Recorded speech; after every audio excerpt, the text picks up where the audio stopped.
my name is Andrea, and welcome to this episode of Negative Balance. With me here today, I have Sam. Jessica. Melvin. Hi, welcome to Negative Jeez. Balance. So, as I'm sure you all know, minimum wage in Toronto has gone up to $14. What are your opinions on this? Definitely think it's an improvement. It's going to make a significant difference for people who are struggling to keep up with making a living wage. However, I don't think it's enough. Okay, so just a question to the group. What do you think would be a good rate, a good wage? Well, not necessarily a good wage, but I do believe in a universal basic income where everyone has the basic things they need. Because, I mean, honestly, the idea of a meritocracy is a myth. So once you're a human, you should have shelter. You should have like a life that is all right with you. Like it should Basic amenities. Yeah. So Right? that's and I don't think the Ontario government or the increase has done much. Yeah, it's a step in the right direction, but not really significant.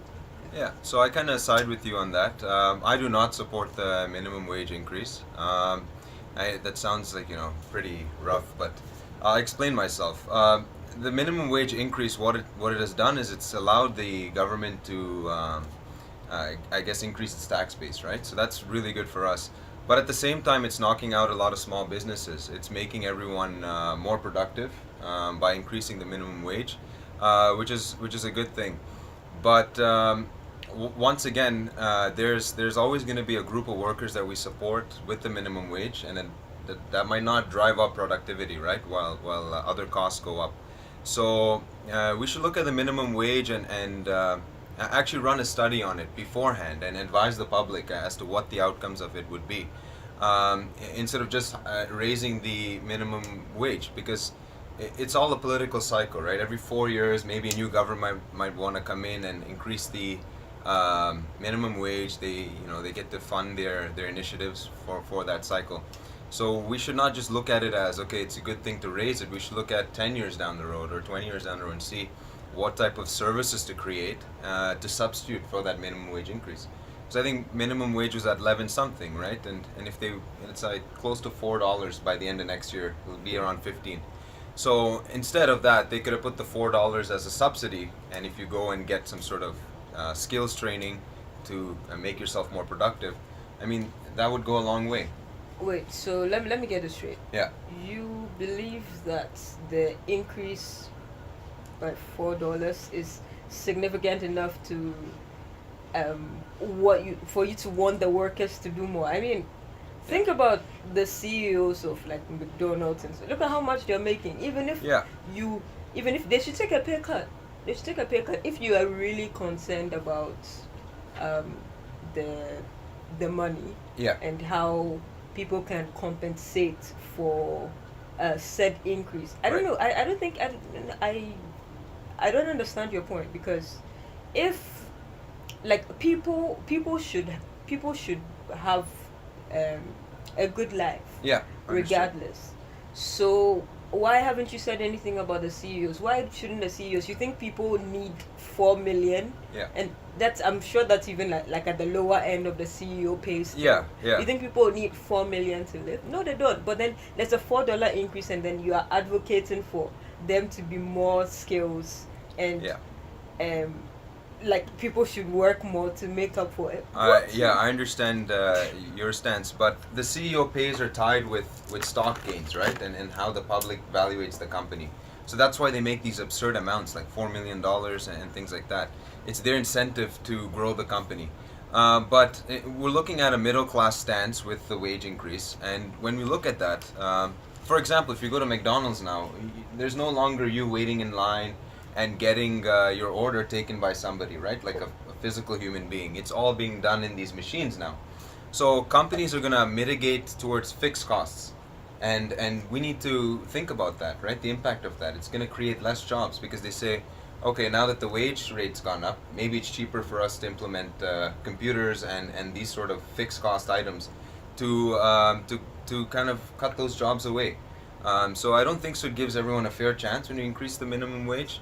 But what I do believe is keeping the minimum wage at 11, whatever it was before, a livable wage, and maybe accounting for that $4 increase for other things that will help innovate the Canadian economy instead of just keeping it on a stagnant scale for innovation.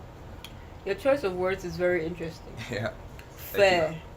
Fair. You think our current world is fair. The entire world is not fair. Yeah, I understand. So- yeah. Speaking You- of unfairness, what do you think about the, great disparity between the amount of money men and women make? That's an interesting question. You like to go? Yeah, I believe the wage gap's a serious problem, and that needs to close, but not in the way that we see politicians dealing with it. I think that more skills and training needs to be provided to women from high school itself. We need women in kind of the STEM programs, right? And I'm a firm believer in the free markets, bringing equality to people. So when right, we have but more the people, difference in wages, it's Yeah. not overall between how much men make and how much women make, right? It's Yeah. within each field. yeah, Like if you do like a comparison, if you and I apply for the same job, yeah, you get paid more. no, understood. So it's not that, I don't have as many skills as you do. Yeah. Most likely I am more qualified than you are for the same position. Yeah. Because research actually shows that women wait to make sure they check each box off in terms Yeah. of qualification before they apply to a job. Whereas men don't do that. They're like, hey, I got 3 out of 5, I'm good to go, I'm gonna apply for this job. Yeah. So then where do you come off telling me I need to get more training when we're applying for the same job and you're actually less qualified than I am? Yeah, understood. Employers And- will take advantage of that because they see there's a gap in sort of the undergraduate attainment. So whatever degree they're trying to go for, they see that there's a gap there.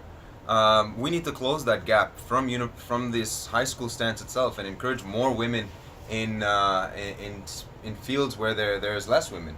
And eventually employers will figure out that this is an equal sort of labor force and, Sorry, I don't and think charge you accordingly. understand the question. The question is if you and I are Yeah. applying to the same job, Yeah, but you get paid more, yeah, how do we fix that?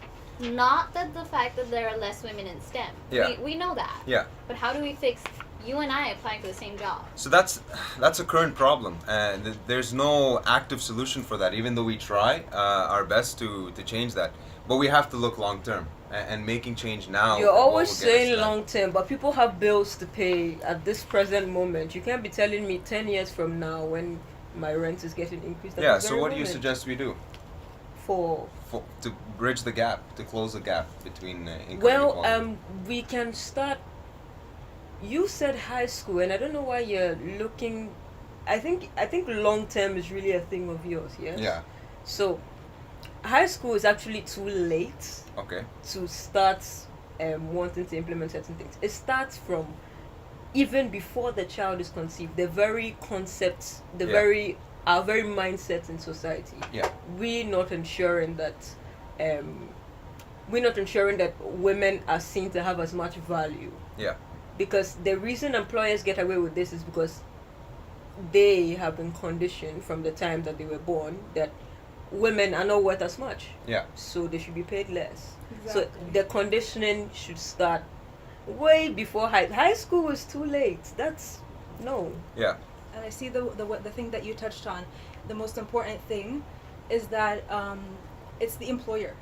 It's the employer. It's not the men necessarily that are benefiting off of the oppression of women or women getting less. It's the employer that's getting away with taking that, and it's due to the devaluing of female labor, because you have women working just as much, actually many more shifts, and then making less money even when they are more qualified.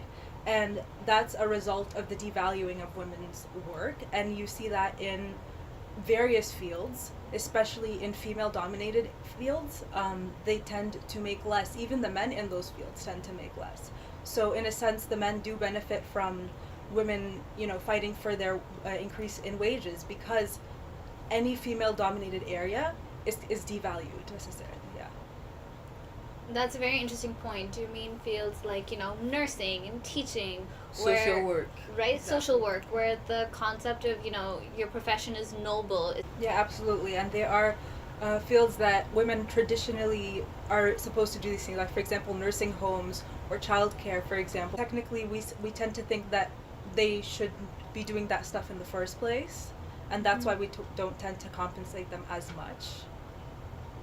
Yeah, it's actually funny because people tend to not compensate women for certain kinds of labor, like domestic labor, emotional labor, because like, what are you really doing? It's not tangible. Why do you want to be compensated? It's something you are naturally supposed to do anyway. But think of something like cooking.